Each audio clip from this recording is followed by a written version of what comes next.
It is very, very tough, especially considering that 2027 pick might be one that could be relevant to Juju Watkins. And if she is deciding to come out in the draft in 27, um, and I'll go ahead and preface by saying that just because they gave up their personal pick doesn't mean that they won't have an opportunity to potentially get back into that mix around that time should they desire to do so. So there is some recourse that could take place so they could recoup picks or a singular pick in some way. So obviously that remains to be seen, TBD on that. And I understand the concerns and the arguments against the trade and all of those things, but you can only pay so much attention to the future when you have talent the likes of Angel Reese and Camila Cardoso under contract right now.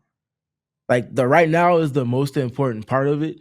And with them not fielding the peakest of peak level free agents for this season and maybe not even next season as they wait for the practice facility to be addressed, you have to make moves that you can on the margins to put yourself in a position to not just appease Angel and Camila, but also to insulate their development as much as you possibly can.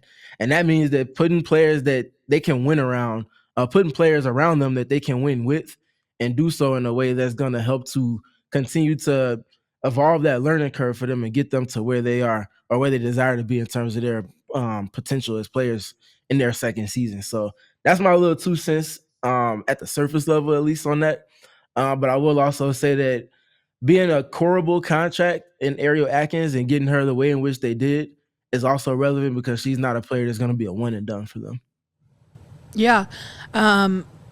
The one and done thing I think is really interesting, and it's definitely a concern that a lot of fans have. But I think at a certain point you do just have to trust that Jeff Pagliuca, has thought about that and feels confident in her not just being one and done, especially because, like you said, it is a horrible contract. I have a lot of concerns about the cost here. I understand her fit on this team. She adds some shooting. She's an amazing defender, which, as you mentioned, super important next to Courtney Vandersloot. And none of my concerns are about Ariel, the player, or the person. My concern is about the cost. This is maybe not the best draft in the world, but it is still a strong draft. And giving up the number 3 overall pick is just a huge cost to me that I can't get over, especially when you already had like 7 guards on your roster. She's better than and pretty much any guard that you already had on your roster, absolutely. But there's a lot of guards that are already on your team, and you trade your number 3 overall pick to get another one. I understand the concerns around not very many high caliber players coming out of the draft with the new CBA coming up. Fully understand that, but this just feels like a gamble that wasn't necessary for right now.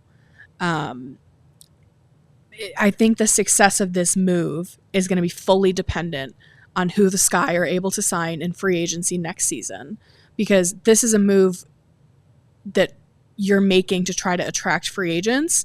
And I don't know. I think the move is fully dependent on what Jeff can do in free agency next season with the new CBA, with all of those players coming due for new contracts and new teams. We all silly like the mayor.